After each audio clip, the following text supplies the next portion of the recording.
এখন আর কলকাতা শহরে না এত মানুষের ভিড় হয়ে গেছে যে জানলা খুললে পাশের বাড়ি কি রান্না করছে সেটাও দেখতে পারি।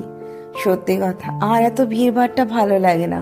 তাই বছরে হয়তো কিছুদিনের ছুটি নিয়ে চলে যাই দূর দিগন্তে, জানি না কোথায়।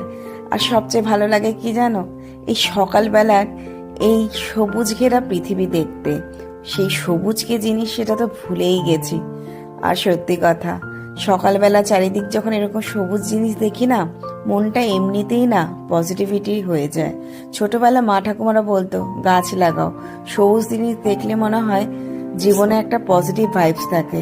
তখন এর মানেটা এখন না বুঝতে পারলেও এখন কিন্তু এর মানে আমরা হাড়ে হাড়ে বুঝতে পারি। তাই চা খেতে খেতে যখন ট্রেন থেকে এই চারিদিকে পরিবেশটা দেখছিলাম না, মনে এমনিতেই হয়ে উঠছিল একটা আলাদা পজিটিভ। তোমাদেরও কি তাই মনে হয়? একটু বলবে।